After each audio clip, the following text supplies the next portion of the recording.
1940 চনত প্ৰতিষ্ঠিত অসমৰ প্ৰথমখন সংগীত মহাবিদ্যালয় জ্যোতি কলা কেন্দ্ৰ, য'ত নৈমিত্তিক গুণ জড়িত হয় সংগীতৰ হৰ্ষোধ্বনি, যাৰ মায়াবী সুৰীয়াৰ ৰাগত উল্লাসিত আজিও সাংস্কৃতিক নগৰী, সেইখনেই পবিত্ৰ সংগীত ধাম জ্যোতি কলা কেন্দ্ৰ।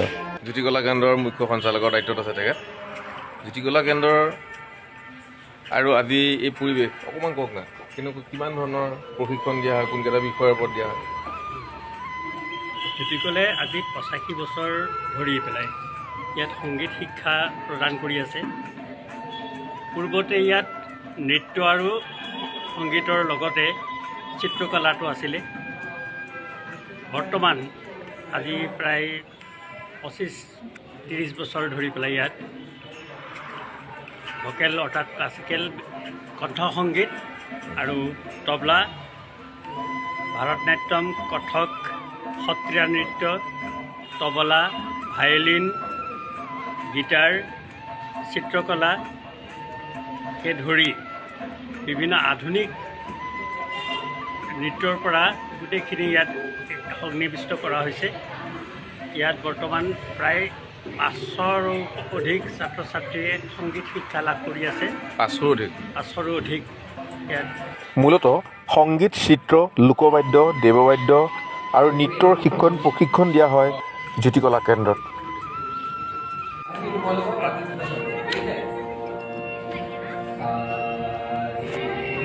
প্ৰকৃততে হাতত হাত ধৰি গুৰু শিক্ষণৰ পবিত্ৰ চৰণত আগ্ৰহী হয় জ্যোতি কলা কেন্দ্ৰৰ প্ৰতিটো প্ৰজন্ম। আঙুলিত ধৰি সংগীত শিক্ষা প্ৰদান কৰা হয় জ্যোতি কলা কেন্দ্ৰত। এইখন সংগীত বিদ্যালয় গঠন কৰিছিলে আমাৰ অসমৰ লভ্যপ্ৰতিষ্ঠ জ্যোতিপ্ৰসাদ আগৰৱালাই। তেতিয়াৰ পৰাই এইখনৰ ঐতিহ্য তেজপুৰ চহৰৰ মাজমজিয়াত এতিয়াও বহন কৰি আছে।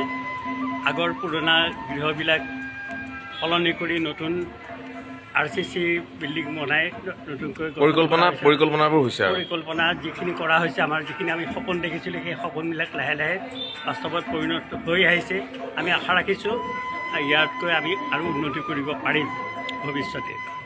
এই নৃত্যটো সত্ৰীয়াৰ উপৰিও কথক, ভাৰতনাট্যম ইয়াত শাস্ত্ৰীয় নৃত্যৰ ভিতৰত, আৰু ইয়াৰ উপৰিও আমি যোৱাকালিৰ পৰা ইয়াত যিটো আজিকালি চলিছে আধুনিক নৃত্যৰো শ্ৰেণী আমি আৰম্ভ কৰিছোঁ যোৱাকালি।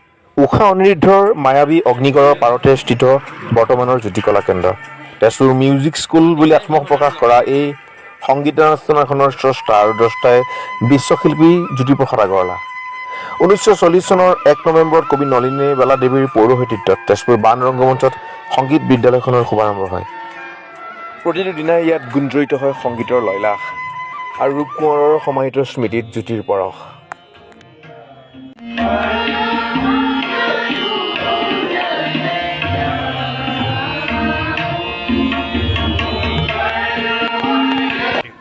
প্ৰতিটো দিনাই সাংস্কৃতিক গুঞ্জন হৈ থাকে। আপোনাৰ ইয়াত প্ৰত্যেকটো দিনাই উপস্থিত আছে, আপোনাৰ অনুভৱ কি হয় ইমান সংগীতৰ মাজত? আচলতে এতিয়া মই এইখন মহাবিদ্যালয়ত 50 বছৰ ধৰি আছোঁ। 50 বছৰে যিটো পৰিৱেশত মই আছোঁ, অৰ্থাৎ গোটেইকেইটা ৰুমত যেতিয়া সংগীতৰ ঝংকাৰ উঠে, অকল মোৰ বুলিয়ে নহয়, পৃথিৱীত কোনোবা বোধকৰি এনেকুৱা ধৰণৰ মানুহ নাই যি সংগীত শুনি বেয়া পায়।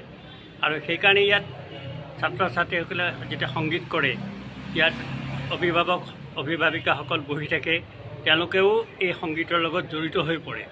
গতিকে সংগীত এটা পৰিৱেশ ইয়াত পোৱা যায় জ্যোতি কলা কেন্দ্ৰত।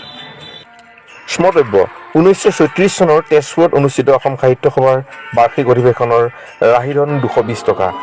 সুনীত কুঁৱৰী জয়মতীৰ পালা ৰেকৰ্ডিং কৰি চেনুলা কোম্পানীৰ পৰা পোৱা তবলা আৰু হাৰমনিয়ামৰ লগতে খান চাহাব মহম্মদ চৈয়দ ডাঙৰীয়াই দান দিয়া এজৰাজ আদিৰে আৰম্ভ কৰা হৈছিল এই সংগীত বিদ্যালয়।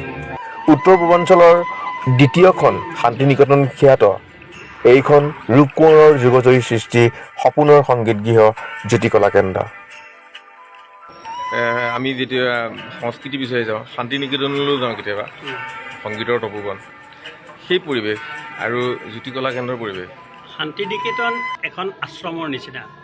আমি যিটো দেখিছোঁ বা জানো, তাত গছৰ তলতো সংগীত হয়, এখন খোলা আকাশৰ তলতো সংগীত হয়। এইটো আমাৰ তেজপুৰ চহৰৰ মাজমজিয়াত এইটো সম্ভৱ নহয়। ইয়াত সেই ধৰণৰ গছ গছনিও নাই আৰু এটা টাউনৰ মাজত কংক্ৰিটৰ এটা সীমাবদ্ধতাৰ মাজত আমি আবদ্ধ ৰাখি অলপমান অংশ আমি মাটি পাই পেলাই তাতে আমি গৃহ নিৰ্মাণ কৰি এই শিক্ষা প্ৰদান কৰিব লগা হৈছে। শান্তি নিকেতনৰ যিটো পৰিৱেশ সেইটো আমি ইয়াত সৃষ্টি কৰিব পৰা নাই যদিও কিন্তু সংগীতময় এটা যে পৰিৱেশ সৃষ্টি কৰিব লাগে সেইটো আমি ইয়াত কৰিবলৈ চেষ্টা কৰিছোঁ। ৰূপকোঁৱৰ জ্যোতিপ্ৰসাদ আগৰৱালাদেৱ যেতিয়া সভাপতিত্বত প্ৰথম প্ৰতিষ্ঠা হৈছিলে জ্যোতিকলা কেন্দ্ৰ, সেই মুহূৰ্তত ইয়াৰ পৰিৱেশবিলাক কেনেকুৱা আছিল? এতিয়া সাধাৰণ সৰুকৈ এটা ঘৰ আছিলে। কংক্ৰিটটো ইমান নাছিলে, কংক্ৰিট নাছিলেই তেতিয়া, আছাম টাইপৰ ঘৰ আছিলে, ইকোৰাৰ ঘৰ আছিলে। এটা ঘৰত সম্ভৱপৰ নহৈছিলে কাৰণে আমি ইয়াত টাউন হল, বৰ্তমান হেম্বৰুৱা হলত আৰু কাষতে থকা MV স্কুলখনতো ক্লাছ কৰিব লগা হৈছিলে। বানত প্ৰতিষ্ঠা বানত মানে পুৰণি বান থিয়েটাৰ, পুৰণি বান থিয়েটাৰত প্ৰতিষ্ঠা হৈছিলে এইটো। তাৰপিছত ক্লাছসমূহ আমি ইয়াৰ সৰু ঘৰ এটা আছিলে যিটো এটা সময়ত ব্ৰহ্ম সমাজৰ মন্দিৰ আছিল বুলি কয়, সেইটোত হৈছিল। আৰু টাউন হল তথা MV স্কুলখনত, টাউন হলৰ কাষত পিছফালে থকা MV স্কুলখনতো ক্লাছবিলাক হৈছিল। সংগীত চৰ্চাৰ বিৰল কেন্দ্ৰ সাংস্কৃতিক তেজপুৰৰ নহয়, গোটেই বিশ্বৰ। ইয়াত যিসকল শেষ মুহূৰ্তত সুধোঁ, যিসকলে শিকায়, যিসকল সাধক আছে, বৰ্ডা আছে, তেওঁলোকৰ মাননি বেতন ইত্যাদি প্ৰসংগত। মাননি বেতন আচলতে মাননি বুলি আমি পাৰিতোষিক বুলি কওঁ। পাৰিতোষিক এইকাৰণেই কওঁ যে ইয়াত আমি কোনো স্কেল দিব পৰা নাই। ছাত্ৰ ছাত্ৰীয়ে দিয়া মাহেকীয়া মাচুলৰ পৰাই আমি শিক্ষাগুৰুসকলক ইয়াৰ পাৰিতোষিক দিয়া হয়। সেইকাৰণে বৰ বিশেষ এটা আমি ইয়াত তেওঁলোকে চলিব পৰাকৈ আমি দিয়া নাই। তেওঁলোকে অন্য কাম কৰি পেলাইহে ইয়াত শনিবাৰ দেওবাৰ দিনটোত সংগীত শিক্ষা প্ৰদান কৰে। গতিকে আমি সম্পূৰ্ণ তেওঁলোকৰ স্কেল হিচাপে দৰমহা দিব পাৰোঁ। মানে অসমৰ প্ৰথমখন মহাবিদ্যালয়, সংগীত মহাবিদ্যালয়, য'ত যিসকল কৰ্মকৰ্তা তেওঁলোকক চৰকাৰী দৰমহা হিচাপে সেই এটা সপোন থাকে চাগে নিশ্চয়, সদায় থাকে। এটা সময়ত শুনিছিলোঁ যে চৰকাৰে গ্ৰহণ কৰিব এই সংগীত বিদ্যালয়সমূহ, কিন্তু বৰ্তমানেও নকৰিলে। আৰু চৰকাৰে চেষ্টা কৰাহেঁতেন নিশ্চয় পাৰিলে চৰকাৰী অৰ্থাৎ ইয়াৰ যিসকল শিক্ষাগুৰু আছে তেওঁলোকক অন্ততঃ পাৰিতোষিকটো চৰকাৰৰ ফালৰ পৰা যদি আমাক দিলেহেঁতেন তেতিয়াহ'লে আমি হয়তো আৰু উন্নতি কৰিব পাৰিলোহেঁতেন, কিন্তু সেইটো সম্ভৱ হৈ এতিয়ালৈকে উঠা নাই। ৰূপকোঁৱৰৰ সপোনৰ গৃহ, সংগীত গৃহ জ্যোতিকলা কেন্দ্ৰত ছাৰৰ সৈতে লিখন শৰ্মা ডাঙৰীয়া তত্ত্বাৱধায়ক কথা পাতিবলৈ বহুত লাগিব, সময় বহুখিনি লাগিব। জ্যোতিকলা কেন্দ্ৰৰ সামৰণি অধ্যায় নাথাকিব, মানে ইমান আছে আমি জানিবলৈ। য'ত হৰ্ষোল্লাসিত হয় সংগীত, এইখনেই ৰূপকোঁৱৰৰ কালজয়ী পৰশ জ্যোতিকলা কেন্দ্ৰ, য'ত সংগীত শিল্পীসকলৰ শ্ৰমৰ মৰ্যাদা অতি প্ৰয়োজন আৰু বিশেষ সাংস্কৃতিক কোষৰ ৰূপান্তৰৰ প্ৰয়োজন। তোৰে মোৰে আলোকৰে যাত্ৰা।